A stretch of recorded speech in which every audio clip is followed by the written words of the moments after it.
आचार्य सिंह रूपिणे श्री श्रीमद भक्ति प्रज्ञान केशवैः नामिने पतिमर्त चरित्राय शास्त्रितानांच पालिने जीवदुःखे सदार्थाय श्रीनाम प्रेमदायिने नमो महावदन्याय कृष्ण प्रेम प्रदायते कृष्णाय कृष्ण चैतन्य नामने गौरतिशे नमः। हे कृष्ण करुणा सिंधु दीनबंधु जगत्पति गोपेश गोपिकाकांतो राधाकांतो नमस्तुते। तप्त कंचन गौरंगी राधे वृंदावनेश्वरी वृषभानुसुते देवी प्रणमामि हरिप्रिये।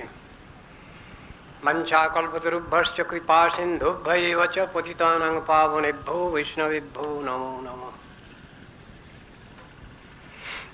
परमाराध्य तमस्ते गुरुपाद पद्मे श्रीपाद पद्मे अनंत कोटि साष्टांग दंडवत प्रणति ज्ञापन करी।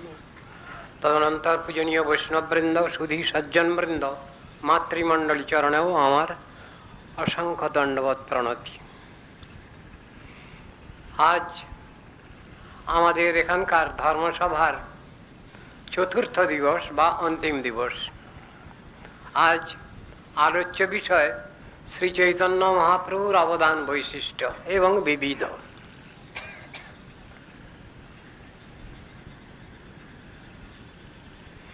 ষড়গোস্বামীর অন্যতম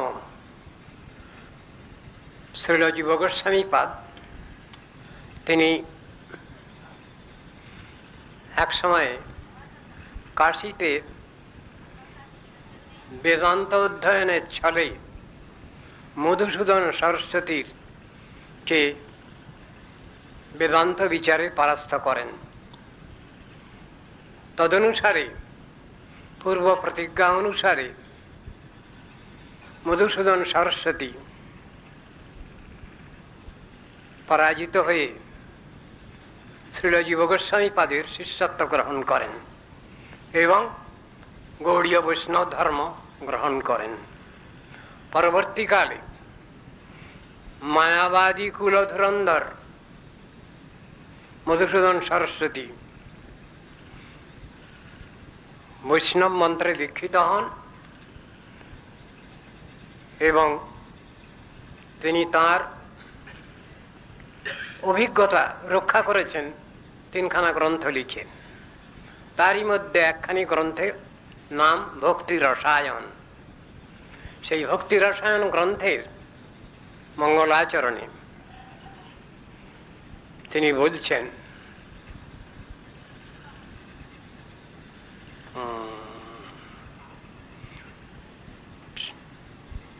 শ্রীকৃষ্ণকে তিনি বলছেন আমি শ্রীকৃষ্ণই পরতত্ত্ব এই বলেই আমি তাকে জানি। কৃষ্ণং পরং তত্ত্বং কিমপি মহং ন জানি।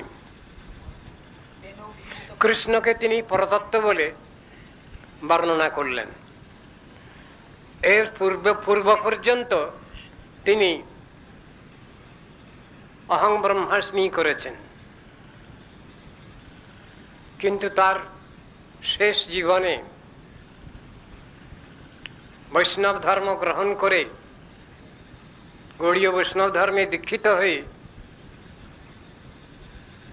তিনি যে মঙ্গলাচরণ শ্লোক বলছেন, বংশী বিভূষিত করান নবনীরদাবাত পীতাম্বরাদুর্ণবিম্ব ফলাধরষ্টাৎ পূর্ণেন্দু সুন্দর মুখাদ অরবিন্দ নেত্রাৎ কৃষ্ণাৎ পরং তত্ত্বং কিমপি মহং ন জানি।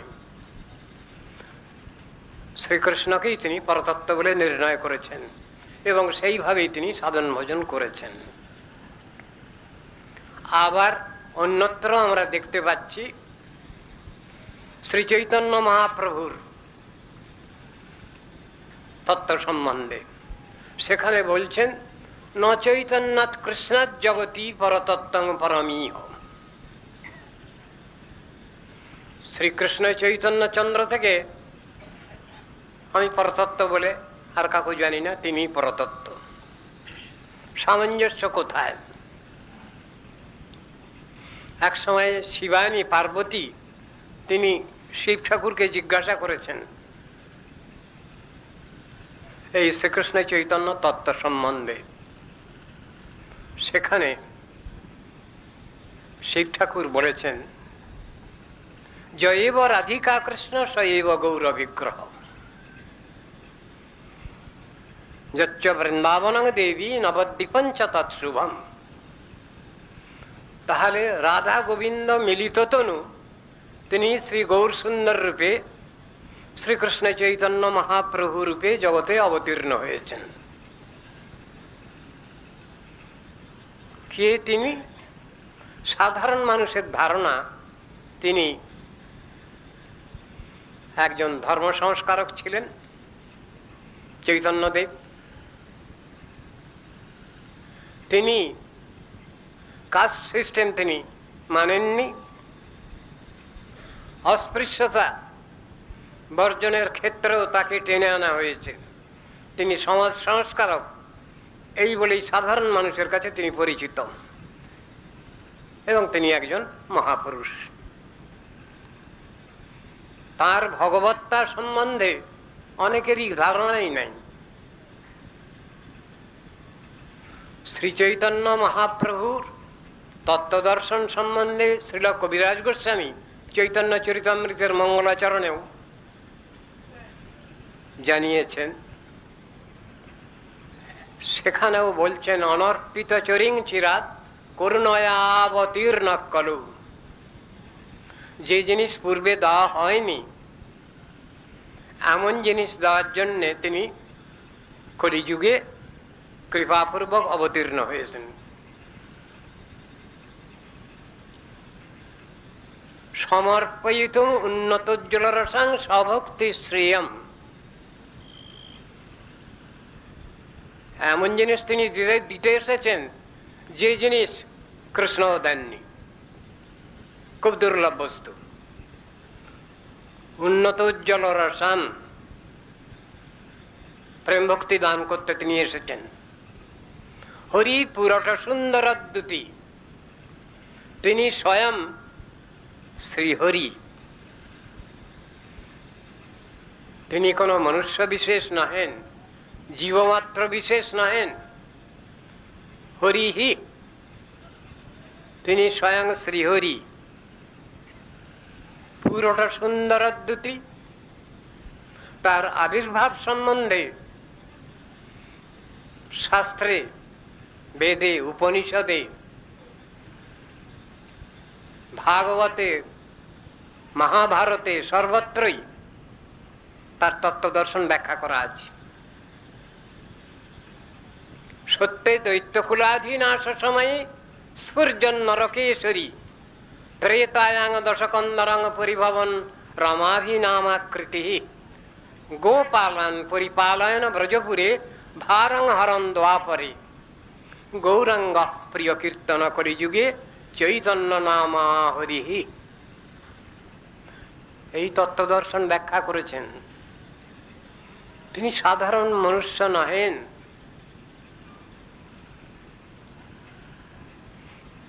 আবার শ্রীমদ্ ভাগবতেও তার তত্ত্বদর্শন ব্যাখ্যাত হয়েছে। সেখানে বলছেন কৃষ্ণ তত্ত্ব কৃষ্ণ বর্ণং তিসা কৃষ্ণম সাঙ্গোপাঙ্গাস্ত্র পার্শ্বদম। কৃষ্ণ বর্ণং কৃষ্ণ বর্ণয়তি যশ, যিনি সব সময় কৃষ্ণ কৃষ্ণ এই নাম করছেন। আর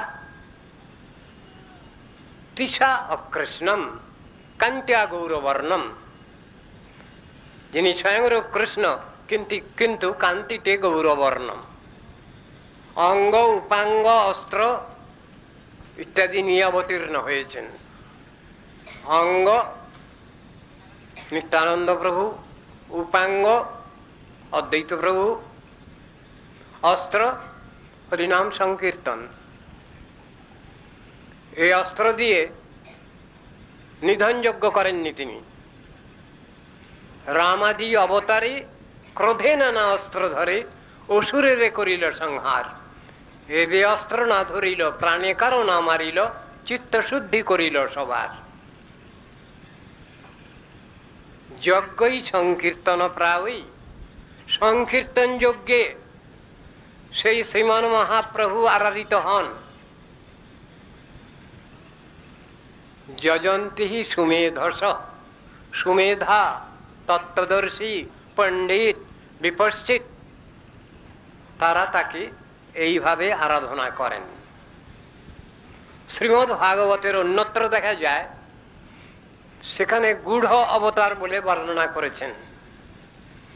নৃসিংহদেব যখন অবতীর্ণ হয়েছেন, প্রহ্লাদ তাকে স্তব করছেন। সে স্তবের ভিতরে বলা হচ্ছে তিনি ছন্ন অবতার, গূঢ় অবতার।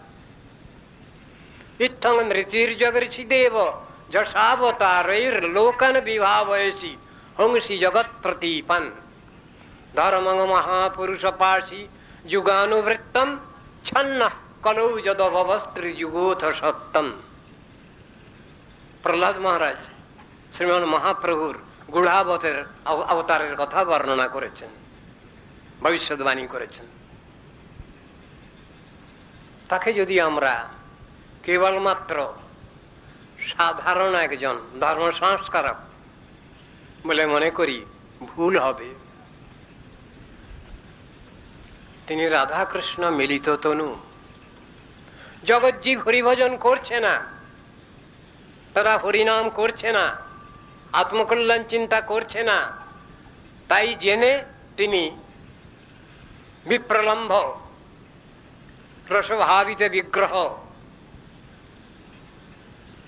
তিনি রাধা ভাবে শ্রী গৌরাঙ্গ মূর্তিতে অবতীর্ণ হয়েছেন জগৎকে সাধন ভজন শিক্ষা দেওয়ার জন্য। জগৎগুরু রূপে তাঁর আবির্ভাব। সেই চৈতন্য মহাপ্রভু অঝোরে ক্রন্দন করছেন, আকুল ক্রন্দন করছেন। রাধারানী যেমন কৃষ্ণ বিরহে কান্নাকাটি করেছিলেন, চৈতন্য মহাপ্রভু এইরকমই করেছেন। অমূন্য ধন্যানি দিনান্তরানি হরে তদালোকনমন্তরেণ অনাথ বন্ধু করুণৈক সিন্ধু হা হন্ত কথং নয়ামি। এসব উক্তিগুলো রয়েছে। মাধবেন্দ্র পুরীপাদের ভাবে বিভাবিত হয়ে তিনিও সেইরূপ ধরনেরই বিপ্রলম্ভ ভাব প্রদর্শন করেছেন। তিনি শ্রীকৃষ্ণকে বলা হয় সম্ভোগ রসময় বিগ্রহ, আর শ্রীমান মহাপ্রভুকে বলা হয় তিনি বিপ্রলম্ভ ভাব বিভাবিত। তত্ত্বদর্শনটা এইরূপ শাস্ত্রে বর্ণিত হয়েছে। কবিরাজ গোস্বামী বলছেন এক জায়গায়, সেই চৈতন্য মহাপ্রভুর তত্ত্বদর্শন সম্বন্ধে, তার দয়া সম্বন্ধে কিছু বলতে চাচ্ছেন। চৈতন্য চন্দ্রের দয়া করহ বিচার, বিচার করিলে চিত্তে পাবে চমৎকার। এই দয়াটা কি রূপ, সেটার ব্যাখ্যা দিয়েছেন স্বরূপ দামোদর প্রভু। হেলো ধুলিত খেয়ে দয়া, বিষদয়া, প্রণমিল দামোদয়া, ছন্ন শাস্ত্র বিবাদয়া, রসদয়া, চিত্রার্পিত মা-দয়া, ষষ্ঠদ ভক্তি বিনোদয়া, সমদয়া, মাধুর্য মর্যাদয়া, শ্রীচৈতন্য দয়া নিধে তব দয়া ভূয়াদ অমন্দোদয় দয়া। সে দয়ার তুলনা হয় না। জগতের যে দয়া দাক্ষিণ্য দেখছি আমরা, স্বার্থ বিজৃম্ভিত প্রাকৃত জগতের মানুষের ভোগবর্ধনকারী দয়া। কিন্তু চৈতন্য মহাপ্রভুর যে দয়া, তাতে কখনোই মন্দ উদয় হয় না। তাই বলছেন অমন্দোদয় দয়া। ভারত ভূমিতে হইল মনুষ্য জন্ম যার, জন্ম সার্থক করি পর উপকার। কি ব্যাখ্যা এর? পর উপকার মানে অপরের উপকার। গোস্বামীগণ ব্যাখ্যা করেছেন সর্বশ্রেষ্ঠ উপকার, যার পরে আর কোনো কথা হয় না। আত্মকল্যাণ চিন্তার পরিসীমা, তার থেকে শ্রেষ্ঠ কথা আর কিছু হয় না। সেই পরোপকারের কথা বলছেন। শাস্ত্রে লেখা রয়েছে রেবা রোধসী বেতসী তরুতলে চেত সমুৎকণ্ঠতে। শ্রীল রূপ গোস্বামী পাদ সেই শ্লোকের অনুসারে একটি শ্লোক রচনা করেছেন, সেটি লিখে চালে গুজে রেখেছিলেন। চৈতন্য মহাপ্রভু এসে দেখলেন ওটা কি একটা লেখা রয়েছে, পড়ে দেখলেন সেই শ্লোকটা। রূপ গোস্বামীকে বললেন, তুমি কি করে এটা লিখলে? তুমি তো দেখছি আমার মনের সব খবর রাখো। তার শেষ লাইনটা কি ছিল? ওখানে ছিল রেবার রোধসী বেতসী তরুতলে চেত সমুৎকণ্ঠতে, আর রূপ গোস্বামীর এখানকার শেষ লাইন আছে মনো মে কালিন্দী পুলিন বিপিনায় স্পৃহায়তি। এই সব তত্ত্ব দর্শনগুলো চৈতন্য মহাপ্রভুর প্রচার্য বিষয়ের মধ্যে রয়েছে।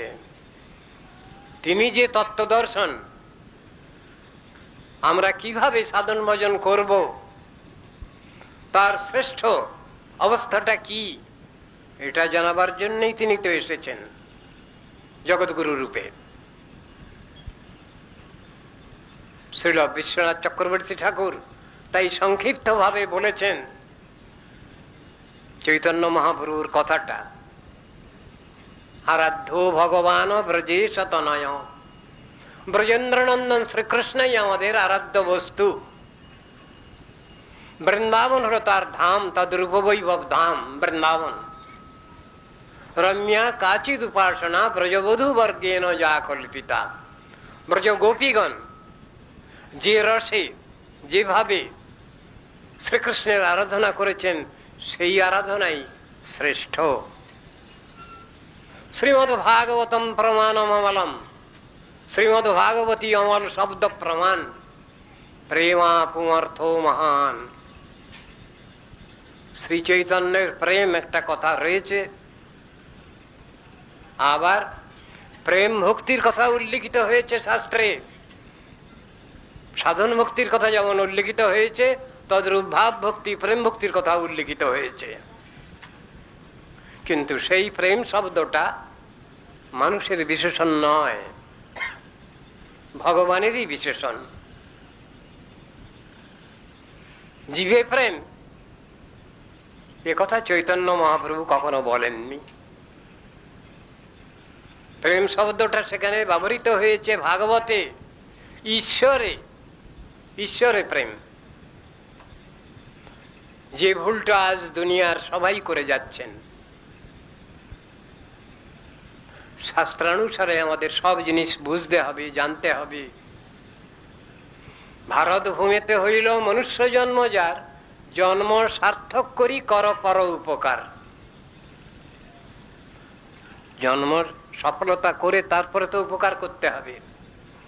আমার যদি কিছু থাকে তবে তো আমি কিছু দেবো, আমারই কিছু নাই তা আমি কি দান করব, কি বিলাবো? চৈতন্য মহাপ্রভুর তত্ত্বদর্শন গম্ভীর,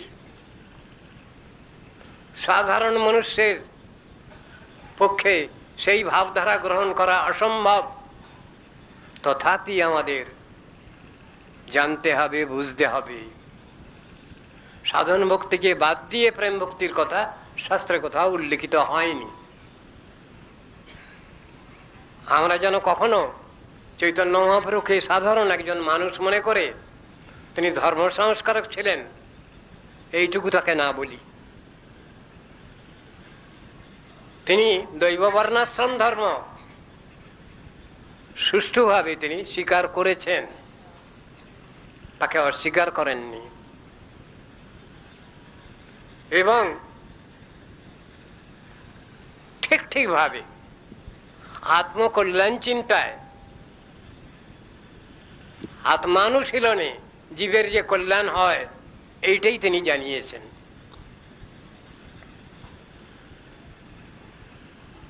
তিনি অস্পৃশ্যতা বর্জন সাধারণভাবে করেননি, রাজনৈতিকভাবে, যেটা অনেক সময় তার ঘাড়ে চাপিয়ে দেওয়া হয়। অস্পৃশ্যতা বর্জনটা কিভাবে হতে পারে, সেটা কিভাবে আমরা মানব? আত্মকল্যাণ চিন্তায়। ধর্মের উদ্বোধন যখন হয়, তখন একটা অধিকার সকলেরই হয়। তার পূর্ব পর্যন্ত অস্পৃশ্যতা বর্জন বলে কোনো কথা হতে পারে না। মিলজুলটা আসবে আত্মকল্যাণ চিন্তায়, আত্মদর্শনে, সেই কথাই বোঝানো হয়েছে। এইভাবে যতদিন পর্যন্ত মানুষ উদ্বুদ্ধ না হবে, ততদিন ঠিকভাবে মিলন জিনিসটা হতে পারে না। ভেদ থেকেই যাবে, উচ্চাবাচ ভাব থেকেই যাবে। সুতরাং চৈতন্য মহাপ্রভুর যে অস্পৃশ্যতা বর্জন, সেটা পারমার্থিক ব্যাপার, আত্মকল্যাণপর ব্যাপার। এর ভিতরে কোনো রাজনৈতিক প্রতিগন্ধ নাই। বহু ব্যক্তি এইরূপ প্রচেষ্টা করেছেন। আমরা ইতিহাসেও দেখতে পাই, পণ্ডিত মদনমোহন মালব্য তিনিও শুদ্ধি মুভমেন্ট চালু করেছিলেন, কিন্তু তিনিও সফল হননি। মহাত্মা গান্ধীজিও আনটাচেবিলিটি নিয়ে বহু চেষ্টা করেছেন, কিন্তু ধর্মকে তিনি উল্লঙ্ঘন করতে পারেননি। তিনি মেথরপল্লীতে বাস করেছেন বটে, কিন্তু তাদের হাতে এক গ্লাস জল তো খাননি। তিনি তো ধর্ম জানতেন, তিনি তো ব্যারিস্টার ছিলেন, আইন কানুন তো জানতেন, বুঝতেন। আবার দেখা যাচ্ছে তিনি কোন মুসলিমের হাতে এক গ্লাস ফলের রস খেয়েছেন। আইনেতে ওতে ক্ষতি হয় না, স্পর্শ দোষ আসে না। তাই রাজনৈতিক অস্পৃশ্যতা বর্জন একরূপ, আর আত্মচিন্তা, আত্মকল্যাণ চিন্তা একরকম ধরনের, অস্পৃশ্যতা বর্জন আর এক রকম। চৈতন্য মহাপ্রভু নিশ্চয়ই শাস্ত্র প্রবর্তিত, ঋষিগণ প্রবর্তিত যে দৈব বর্ণাশ্রম ধর্ম, একে উল্লঙ্ঘন করেননি, অস্বীকার করেননি। ঠিক যেটা হওয়া দরকার তাই করেছেন। ব্রাহ্মণ, ক্ষত্রিয়, বৈশ্য, শূদ্র, এই চার বর্ণী এবং চার আশ্রমী, এরা সবাই যদি হরিভজন করেন, ভগবত ভজন করেন, কৃষ্ণ ভজন করেন, তাহলে এদের বাহাদুরি আছে। যদি ওইটা বাদ চলে যায়, তাহলে কারো বাহাদুরি থাকে না। চারি বর্ণাশ্রমী যদি কৃষ্ণ নাহি ভজে, সকর্ম করিতে তারা রৌরবে পড়ি মজে। সেই সে পরম বন্ধু, সেই পিতামাতা, শ্রীকৃষ্ণ চরণে যেই প্রেম ভক্তি দাতা। সকল জন্মে পিতা মাতা সবে পায়, কৃষ্ণ গুরু নাহি মিলে ভজ হিয়ায়। এ তত্ত্ব দর্শন আমাদের বুঝতে হবে। আমরা যদি সাধন ভজন করি, তাহলে আমাদের কিছু মূল্যায়ন আছে। আর যদি ভক্তি বৃত্তিকে বাদ দিয়ে আমরা প্রাকৃত কর্মজ্ঞান যোগাদি তে যদি আসক্ত হই, সব পণ্ডশ্রম মাত্র। স্থূল তুষাবঘাতিনান, তুষকে পাহাড় দিলে তার থেকে যেমন শস্য পাওয়া যায় না, তদ্রূপ অবস্থা। সুতরাং ভক্তিবৃত্তি আমাদের লাভ করতে হবে, আত্মকল্যাণ চিন্তা করতে হবে শাস্ত্রানুসারে। প্রসিডিওর বাদ দিয়ে কিছু হয় না, হবে না। সেই কথাই শাস্ত্রে বারবার করে বলছেন। আমাদের খেয়াল খুশি সেখানে কিছু চলবে না। চৈতন্য মহাপ্রভু যে কথা বলেছেন, তিনি যেভাবে জগতে তার আচরণটা দেখিয়েছেন, শিক্ষা দেখিয়েছেন, তার ভিতরে শাস্ত্র বহির্ভূত কোনো ব্যাপার নেই। ডিভিশন অফ লেবার, সেই কথাই বলা হয়েছে শাস্ত্রে। ব্রাহ্মণ, ক্ষত্রিয়, বৈশ্য, শূদ্র, তাদের কর্তব্য হিসাবে, প্রাথমিক কর্তব্য হিসেবে যা বলা হয়েছে সেটা ডিভিশন অফ লেবার। কিন্তু এই চার বর্ণী, চার আশ্রমী, এরা সবাই যদি ভগবত ভজন না করেন, হরিভজন যদি না করেন, তাহলে এদের জীবন ধারণ করাই পণ্ডশ্রম। সেই কথাই শাস্ত্রে বলছেন, জানাচ্ছেন। আমরা এই তত্ত্বদর্শন খুব সুন্দরভাবে বিচার করব।